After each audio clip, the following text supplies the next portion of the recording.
మంచి మంచి పని చేసిండు, నమ్మించుడు గొంతు కోసిండు, ఏం లాభం? నమ్మించి గొంతు కోసిండు, రైతుల నుండి మనం కోసిండు, రైతుల నుంచి మరి ఇప్పుడు లాస్ట్కి వచ్చి హైదరాబాద్ పడ్డాడు. ఆ బ్రిడ్జి కాడమ్మా, అత్తాపూరు బ్రిడ్జి కాడ 20 సంవత్సరాలు బట్టి ఉంటున్నామమ్మా. నా ముగ్గురు బిడ్డలు అక్కడ చదివించుకుంటున్నా. ఇప్పుడు పీకేస్తే నా బిడ్డలు ఎక్కడ చదివించుకోవాలమ్మా? నేను ఎక్కడ పోయి ఉండాలమ్మా? మేము చెప్పండి అమ్మా. రేవంత్ రెడ్డి ఎంత పాపం చేస్తాడా?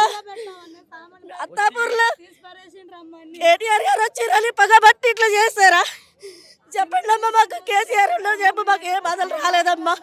మా పిల్లలకి మాకు ఏ ఆపదలు రాలేదమ్మా. ఈ రేవంత్ రెడ్డి ఎక్కడి నుంచి వచ్చిండమ్మా? మమ్మల్ని చంపనీకే, మమ్మల్ని చంపి పూడి ఆయన ఇల్లు కట్టుకుంటాడమ్మా అక్కడ. చెప్పండి అమ్మా. మాకు ఇల్లు లేదు, ఏమీ లేదు ఉండటానికి. ఎట్లా అమ్మా? ఈ బాధతో మేము ఎట్లా బతకాలమ్మా? 20 సంవత్సరాలు బట్టి నా బిడ్డలు, ముగ్గురు బిడ్డలు చదివించుకున్నామ్మా నేను ఇక్కడ.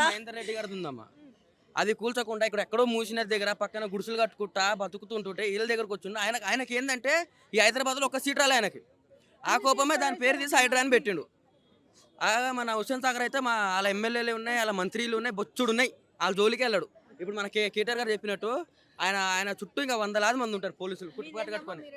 ఇక్కడ అత్తాపూర్ అమ్మ, రింగ్ రోడ్ కాడ అత్తాపూర్ బ్రిడ్జి కాడ మొత్తం పీకేసిరమ్మా, మొత్తం పీకేసిరమ్మా. చూడండి అమ్మా, వచ్చి పీకేసినాక మీకు డబుల్ బెడ్రూమ్ ఇస్తున్నారు కదా? ఏదంటమ్మా డబుల్ బెడ్రూమ్ మాకు రావంటమ్మా. ఏమి ఇవ్వలేదమ్మా, ఏమి ఇవ్వలేదు.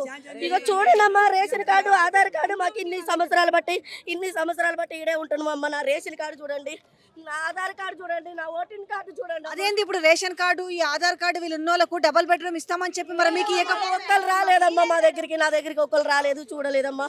ఎక్కువ తక్కువ మాట్లాడితే ఏముంది, మిలిటరీ పోలీసులు వస్తారు పట్టుకొని. మీ గుడిసెలు ఎత్తేసిరమ్మా, సమానం చదువుకోమన్నారు, మొత్తం ఖాళీ చేసిరమ్మా. ఈ ఆధార్ కార్డు మీ గుడిసెలు ఎప్పుడు ఎత్తేసారు? మొన్న ఒక 3 రోజులు అవుతుంది, 4 రోజులు రెడ్ మార్క్ వేసేసిరమ్మా. వేసేసారు, మొత్తం సమానం అంతా సింగాభంగం అయిపోయిందమ్మా. మాది ఏమి లేదమ్మా, టైం కాదమ్మా. మా పిల్లలు ఇప్పుడు ఎక్కడ చదివించుకోవాలమ్మా? అసలు మేము ఏడు ఉండాలమ్మా? చెప్పండి అమ్మా, ఏడు ఉండాలి? రోడ్డు మీద పడుకోవాలమ్మా? ఆయన అట్లా చేయాలనే చేసి అన్ని మొత్తాన్ని చంపుకొని పోయి ఆయన ఒక్కడే వెళ్తాడమ్మా హైదరాబాదు. ఇంకెవరు వద్దమ్మా హైదరాబాద్లో అంటే? మా కేసీఆర్ వాళ్ళు చెప్పు, మాకు ఈ బాధలు రాలేదమ్మా, ఎప్పుడు మేము ఈ బాధలు పడలేదు, ఎప్పుడు రోడ్డు మీదకి రాలేదమ్మా. ఆయన అన్నం పెట్టిండమ్మా మాకు. ఈయన అన్నం మా పిల్లల నోటి కాడిచి తీసేసి ఆయన ఒక్కడే తిందామని చూస్తుండమ్మా. ఆయన ఒక్కడే తిని ఆయన ఒక్కడే పర్మిషన్ వెళ్తాడమ్మా. మీ ఓట్లు అయిపోతే ఆయన ఒక్కడే గెలుస్తాడమ్మా. మా ప్రజలు బయట వాళ్ళు వేసిరమ్మా ఓట్లు, ఆయన గెలిపించరు. అనవసరంగా వాళ్ళకి బుద్ధి లేదమ్మా గెలిపించిన వాళ్ళకి. మా హైదరాబాద్లో మా కేటీఆరే వచ్చిండమ్మా, ఎవరు రాలేదమ్మా. ఆ పగ ఉందమ్మా ఆడికి పిల్లలు మంచిగా ఆగి పడుకుంటుర్రమ్మా, రూమ్లలా మంచిగా ఉంటుర్రమ్మా. మాకైతే మేము బయట పడుకోవాలమ్మా, మా పిల్లలు వేసుకొని మేము బయట ఉండాలి. పర్వాలేదమ్మా, ఆయనకి సంతోషం, మమ్మల్ని చూస్తే ఆనందం అవుతుంది, ఆయనకు హుషారైతుందమ్మా. దేవుడు కూడా ఇంత పగబట్టదమ్మా, ఆడు ఇంత మూర్ఖుడు అయిపోయిందమ్మా. ఎన్ని ఏళ్ళు అయిందమ్మా మీరు వచ్చి గుడిసెలు వేసుకొని? 15,000 20,000 దాటినాయమ్మా. తీయలేదమ్మా, కేటీఆర్ చెప్పు ఎప్పుడు రాలేదమ్మా, ఎప్పుడు వచ్చి టచ్ చేయలేదు మమ్మల్ని. తెలంగాణ ప్రభుత్వం వచ్చిన తర్వాత ఎవరైతే గుడిసెలు చిన్న ఇల్లు ఉన్నాయో కానీ మరి కాదమ్మా, మరి వాటర్ బిల్లు, కరెంటు అన్ని కరెక్టే. ఇప్పుడు వాళ్ళకి ఇచ్చిర్రు, అయితే ఇప్పుడు మరి వీళ్ళు ఏడికి పోవాలి? ఇప్పుడు వీళ్ళు ఇప్పుడు ముదిలేవాడు సావాలి గంజి కూడా సంతోషం అమ్మా. మేము చచ్చినా బాధ లేదమ్మా, సంతోషం అమ్మా, సంతోషంగా ఉంటాడమ్మా. పిల్లల్ని వేసుకొని చక్కగా ఆయ పడుకుంటుండమ్మా. ఆయన కడుపు నిండా అన్నం తింటుండు, మా అన్నం అంతా గుంజుకొని ఒక్కడే తింటుండమ్మా. ఆడు బతికేంత చచ్చేంత అమ్మాడు, ఉండేంత అమ్మా, ఉండేంత. ఆడు చచ్చిపోయినా బాధ లేదమ్మా, ఆడు చచ్చిపోయినా బాధ లేదు మాకు. అసలు ఏంటమ్మా ఈ బాధ మాకు? పెట్టారు కదా, అక్కడ ఉన్న ఎంఆర్ఓ వాళ్ళకి కూడా తెలియదు ఎక్కడి నుంచి బఫర్ జోన్ ఉంది.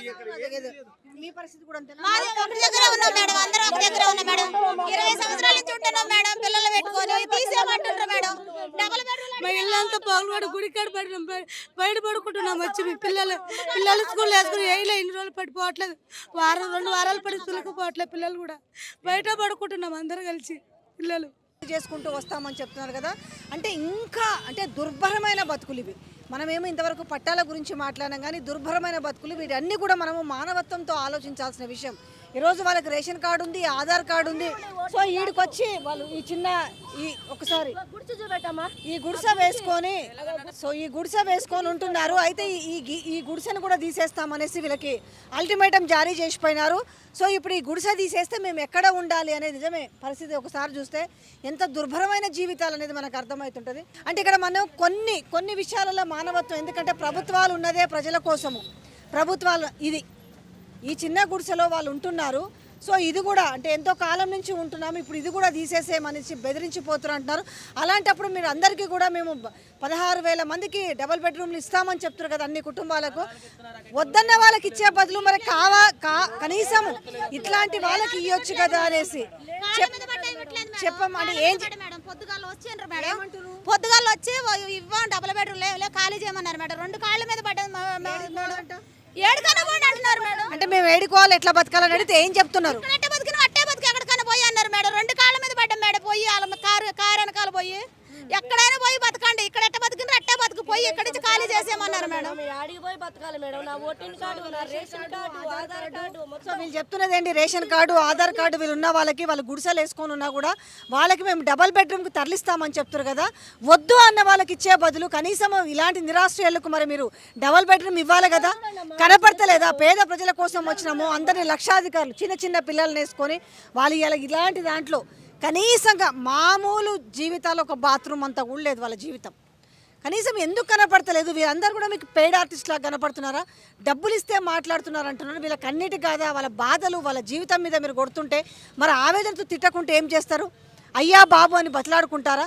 ఎక్కడ పోయింది మీ అధికారులకు? సోయి లేదా? రోడ్డు మీద పడ్డ వాళ్ళకు మీరు జీవోనే ఇచ్చారు. కాంగ్రెస్ గవర్నమెంట్లో 2013లో ఒక జీవో ఇచ్చారు, 511 జీవో. ఎలాంటి ఆశ్రయం లేని వారికి మీరు ఆశ్రయం కల్పిస్తామని ఆ సారాంశం, ఆ జీవో సారాంశం. ఒక్కసారి మీకు సోయి లేకపోతే ఆ జీవం తెలిసి చూసుకోండి. అంతో ఇంతో మీరు ఆశ్రయం ఇవ్వకుండా ఏదో వాళ్ళు గుడిసేసుకొని, ఏదో గుడిసె కూడా కాదు ఒక రకంగా చెప్పాలంటే, వాళ్ళు ఎన్నో ఇళ్ళకెళ్ళి ఉంటే ఓకే మీరు ఖాళీ చేయాలనుకో, కానీ వాళ్ళు ఎక్కడ పోవాలి? వాళ్ళకి మీరు ఒక పునరావాసం అయితే కల్పించాలి కదా. ఏమని చెప్పిపోతారమ్మా వచ్చి మీకు? ఖాళీ చేసేయండమ్మా, ఏం లేదు మొత్తం మీద బాగా చేయాలి, మీరు ఖాళీ చేసి ఎక్కడికైనా పోండి అంటుర్రమ్మా. ఎక్కడ పోయి సావాలమ్మా? 20 సంవత్సరాలు బట్టి ఉండాలి మేము. చిన్నపిల్లలు వేసుకొని 3 బిడ్డలు చదివించుకుంటామ్మా. ఎక్కడ పోయి చదివిపియాలమ్మా నేను? ఇప్పుడు ఏడ పోయి చదివిపియాలి? ఏడ తినాలమ్మా మీరు? మేము చెప్పండి మేడం. ఇంత ఇయ్యాలి మేము కూడా ప్రయత్నం చేస్తామమ్మా. మీరు కూడా అట్లనే కొట్లాడు. తప్పకుండా అమ్మా, తప్పకుండా. 25 నుంచి 30 సంవత్సరాల నుంచి ఇక్కడే ఈ మూసి పక్కనే వీళ్ళు గుడిసెలు అంటే చిన్న రేకులు ఏవో వాటిని వేసుకొని ఇందులో ఉన్నారు. ఇక్కడ మనకు చూడొచ్చు ఈ RBX. సో ఇక్కడ చూడండి ఈ యొక్క మార్క్ వేశారు. మీరు ఇమీడియట్లీ ఇక్కడ నుంచి వెళ్ళిపోవాలని చెప్తున్నారు. వెళ్ళిపోవాలని చెప్తే మరి మీరేం చెప్పారమ్మా? వెళ్ళిపోతాం సార్ అన్నాం సార్. లేకుండా కూల కొడతాం. ఆ నైట్ ఎవరు అమ్మాయి చచ్చిపోయి ఆ గురించి ఆపేశారంట సార్ మేడం. లేకుండా కూల కొడతాం. మేము గుళ్ళో పెట్టినాం మేడం. మన గుళ్ళో పిల్లలు తీసుకొని బయట పడుకున్నాం. ఆ రోజు హనుమాన్ టెంపుల్ దగ్గర ఉంటాం మేము.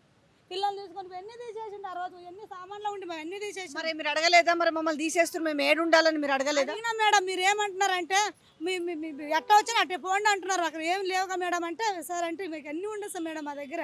సో పరిస్థితి ఏంటంటే మీరు ఎట్లా వచ్చిరో అట్లనే పోండి, ఏడన్నా సావండి అని మాట్లాడుతున్నారని చెప్తున్నారు. ఇక్కడ ఒక 3 అయితే ఉన్నాయి, 3-4 ఉన్నాయి. ఏదో చిన్న ఉపాధి చేసుకుంటూ కుండలు అమ్ముకునే వాళ్ళు కొంతమంది ఉన్నారు, కూలి పనికి పోయే వాళ్ళు కొంతమంది ఉన్నారు. అయితే ఇక్కడ విషయం ఏంటంటే వాళ్ళు ఏదో ఈ 2-3 సంవత్సరాల నుంచి ఉన్న వాళ్ళు కాదు, 25 నుంచి 30 సంవత్సరాల నుంచి వాళ్ళు ఉన్నారు. అంటే ఒక్కసారి వాళ్ళు మానవత్వంతో ఎందుకు అర్థం చేసుకోకూడదు? సరే అక్రమమా సక్రమమా తెలియదు, ఏదో పొట్టకూటి కోసం ఇక్కడ వచ్చిరు వాళ్ళు ఏదో ఇక్కడ ఆస్తులు కూడా పెట్టేసి ఇక్కడ బంగ్లాలు కట్టాలని కాదు. ఇప్పుడు చెరువులో ఉన్న వాళ్ళ ఇళ్ళకేమో స్టే తెచ్చుకుంటారు. పాపం వీళ్ళు ఎక్కడికి పోయి ఏం తెచ్చుకోవాలి? ఇప్పుడు 25-30 ఏళ్ళ నుంచి వాళ్ళకు దీనావస్థలో బతుకుతున్న వాళ్ళకు ఈరోజు వాళ్ళ పొట్ట మీద కొట్టడం అంటే, నేను మహిళల్ని లక్షాధికారులు చేస్తామని చెప్పారు కదా, ఇది ఆ లక్షాధికారులు చేసే తత్వం. చూడండి వాళ్ళ చిన్న రేకులు వేసుకుని వాళ్ళ జీవితాన్ని కొనసాగిస్తున్నారు. చెప్పమ్మా మీరు ఎన్నేళ్ళ నుంచి ఉంటున్నారా మేడం? 25 ఏళ్ళు. ఎన్నేళ్ళ నుంచి ఉంటున్నారు? 26 సంవత్సరాలు అవుతుందండి. ఇప్పుడు వచ్చి ఏం చెప్పారు వాళ్ళు? కుండలో తీసేయాలని చెప్తున్నారండి. డబుల్ బెడ్రూమ్లు ఇస్తాము తీసేయాలి అంటున్నారు మరి వాళ్ళు. అయితే ఇన్నేళ్లలో ఎవరైనా వచ్చిరా? ఈ 10 ఏళ్ళలో కానీ లాస్ట్ ప్రభుత్వం ఉన్నప్పుడు కేసీఆర్ పాలన ఉన్నప్పుడు ఎవరో రాలా. వీళ్ళే ఈ రేవంత్ రెడ్డి గెలిచాక వచ్చారు. ఇంతకుముందు ఎవరో రాలా, ఎవరు అడగల. మమ్మల్ని వీళ్ళు వచ్చాక తీసేయమంటున్నారు. మరి డబుల్ బెడ్రూమ్ ఇస్తామంటున్నారా? అంటున్నారు. వస్తుందో మా అంటారో కూడా తెలియదు. ఇస్తామని పుకారులే. ఐదు కుటుంబాలు అయితే మీరు ఈ 10 ఏళ్ల నుంచి ఎవరన్నా వచ్చిరామా? ఇంతకుముందు ఎవరన్నా వచ్చి చెప్పారా? లేదు మేడం, మమ్మల్ని ఎవరు టచ్ చేయలేదు, ఎవరు ఏమనలేదు మేడం. మమ్మల్ని మేము హాయిగా అమ్ముకున్నాం, హాయిగా నా బిడ్డలు మేము పెట్టుకున్నాం కడుపు నిండా. ఇంకో నా 3 బిడ్డలమ్మా, ఇగో వీడు చిన్నాడు, అగో పాప చిన్నపిల్ల, పెద్దోడిని హాస్టల్ వేసిన ఖాళీ లేక స్థలం ఖాళీ చేసేస్తున్నారు. నిన్న తీసుకుని హాస్టల్ వదిలేసి వచ్చినమ్మా. ఎక్కడ ఉండాలమ్మా ఈ బిడ్డలు పెట్టుకుని? నా గుడిసి చూడండి అమ్మా, చూపిస్తారా అమ్మా, ఇగో ఇంత గుడిసి. అర్థమైందమ్మా, నేను చూసిన నాకు అర్థమవుతుంది పరిస్థితి. ఇగోది మీ గుడిసెలు, మీ వాతావరణం అంతా మాకు అర్థమైంది. నేను అదే అంటున్నా, మానవత్వంతో అయినా చూడొచ్చు. 20 సంవత్సరాలు ఉన్నామా నేను ఇంత. ఈ గుడిసెల వాళ్ళు ఆ 3 పిల్లల్ని పెట్టుకొని ఓసారి తెలంగాణ ప్రజలు కూడా ఒక్కసారి చూడండి, జరుగుతున్న ఈ ఎంత అరాచకాన్ని చూడండి. ఇంత చిన్న దాంట్లో వాళ్ళు 3 పిల్లలు పెట్టుకొని కూలో నాలో చేసుకుంటూ వాళ్ళ అత్తమామ అందరు బతుకుతుంటే ఇవాళ మీరు ఎక్కడన్నా పోండి, దీనికి కూడా మార్కింగ్ చేసిపోయారు, మీరు ఎక్కడన్నా చావండి. కనీసం వాళ్ళకి ఏదన్నా ఒక ఉపాధి అంటే వాళ్ళు ఏదో కూడా పని చేసుకుంటున్నారు, కానీ వాళ్ళకు ఉండడానికి ఏదో ఒక షెల్టర్, ఆ డబల్ బెడ్రూమ్ మరి ప్రతి ఒక్క కుటుంబానికి ఇవ్వండి. ఉండను అన్న వాళ్ళకేమో ఇస్తామని చెప్పడం ఎందుకు? పాపం మరి కావాలన్న వాళ్ళకి ఆ డబల్ బెడ్రూమ్ ఫ్లాట్లో మీరు షెల్టర్ ఇవ్వండి. ఈరోజు ఇంతమంది ఉసురు పోసుకుంటే ఏం బాగుపడతారు?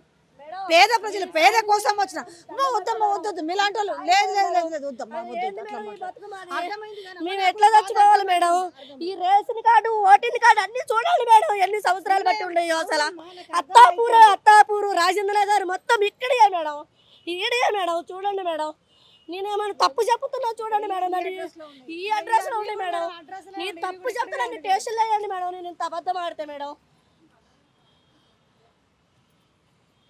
వీళ్ళ బాధను కూడా అర్థం చేసుకోండి. కాస్త అధికారులు వచ్చే మంది కూడా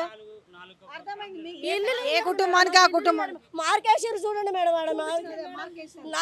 4 కుటుంబాలు ఉంటాను మేడం. అదో కుటుంబం, ఇదో కుటుంబం, ఇదో కుటుంబం మేడం, ఇదో గుడిసి మేడం. ఇంతమంది కలిపి ఒకటిస్తే ఎట్లుంటారంట మరి? మేడం అదే మా బాధ మేడం, అదే మా బాధ. అలా ఆడు ఎందుకు వచ్చిండో మా దరిద్రానికి మేడం, రేవంత్ రెడ్డి మొండ కొడుకు ఎందుకు వచ్చిండో మా ప్రాణానికి తెలియదు మేడం. కుండలు అమ్ముకొని ముసలాలు బతికోవడం అన్యాయం చేసి మమ్మల్ని అన్యాయం చేసి నా పిల్లల చదువులు కూడా పోతున్నాయి మేడం. ఎక్కడ పోయి చదివించుకోవాలి మేడం? మేము ఎక్కడ ఉండాలి మేడం? ఆడైతే పిల్లలతో డాబాలో ఉండొచ్చా మేడం, మంచి బిల్డింగ్లో ఉండొచ్చు. మేమైతే ఈ రోడ్డు మీద కూడా ఉండే పని లేదు మేడం. మేము మాకు గతంలో కేసీఆర్ ప్రభుత్వంలో కానీ రాజశేఖర రెడ్డి ప్రభుత్వంలో కానీ ఎవరన్నా వచ్చి బెదిరించారమ్మా? ఇప్పుడు బెదిరియలేదు మేడం, అసలు ఏమనలేదు మేడం, అసలు ఎవ్వరు టచ్ కూడా చేయలేదు మేడం. ట్రాఫిక్ వాళ్ళు పోయినా పోలీసు వాళ్ళు పోయినా చూసుకుంటే పోయేటోళ్ళు, కానీ మమ్మల్ని ఏం అనేటోళ్ళు కాదు మేడం. కేసీఆర్ ఉండచేపు మమ్మల్ని ఎవరు ఏం అనలేదు మేడం, ఎప్పుడు అనలేదు. వీళ్ళైతే 26 సంవత్సరాలు 20 సంవత్సరాలు మేము ఎందుకుంటాం మేడం ఇక్కడ? ఈ చేపించి అన్ని సంవత్సరాలు అవుతుందో చూడండి మేడం. మేము ఇక్కడ ఉండాలి. ఓటింగ్ కార్డు మా ఇంట్లో 4 ఉన్నాయి మేడం, 5 మా అత్తతో 6 ఓట్లు మేడం. అమ్మవారి గుడి పాడుపడ్డట్టుంటే అమ్మవారి గుడి చేసుకుంటూ ఉన్నాను. గతంలో ఎవరన్నా వచ్చిరామ్మా మీ దగ్గరకు వచ్చి మిమ్మల్ని తీసేయని బెదిరించడం ఇవన్నీ చేసిరా? ఎవ్వరు రాలేదు. ఇప్పుడు అర్థమవుతుంది, మీరు ఇంతమంది ఉన్నారు, ఇప్పుడు ఇంతమందిని కలిపి ఒక దాంట్లో పెట్టాలంటే ఎవరికి ఒకసారి చూపించామా వీళ్ళందరినీ కూడా? ఈ పిల్లలు పెద్దలు అంతా కలిపితే 20-30 మంది ఉన్నారా మొత్తం? ఉండవు మేడం, 20-30 మంది ఉండవు. అదే చూసిన వాళ్ళైతే 20-30 మందిని తీసుకుపోయి పిల్లలేమి పెద్దలేమి వాళ్ళ కొడుకులేంది అల్లుళ్ళేంది లేకపోతే కోడళ్ళేంది చదువుకునే పిల్లలేంది ఇంతమందిని డబల్ బెడ్రూమ్ లో మీరు ఎట్లా సెట్ చేస్తారు? ఒక్క డబల్ బెడ్రూమ్ ఫ్లాట్ ఇస్తే 7 సెట్ చేస్తారని వాళ్ళు కూడా ప్రశ్నిస్తారు. గత 20-25 ఏళ్ళ నుంచి అది అర్థమైందాడ తులసి కోట పెట్టుకొని పూజ కూడా చేసుకుంటున్నారు. సో దయచేసి మానవత్వంతో అధికారులు అర్థం చేసుకోవాల్సిన పరిస్థితి ఉంది. ప్రభుత్వాలు ఎవరి కోసం ఉంటాయి? ప్రజల కోసమే ఉంటాయి. ప్రజలను ఇబ్బంది పెట్టడానికి ఏ రైట్స్ కూడా ప్రభుత్వాలకు ఉండవు. దయచేసి అర్థం చేసుకోండి. ఎందుకంటే ఇన్నేళ్ల నుంచి బాధలు ఈరోజు వాళ్ళకు పెట్టడం అనేది సరైన మార్గం కాదు. దయచేసి వాళ్ళ ఆవేదన అర్థం చేసుకోండి. కూలగొట్టే ముందు వాళ్ళకు పునరావాసం కల్పించండి. కల్పించిన తర్వాతనే మీరు ఇవి కూలగొట్టండి.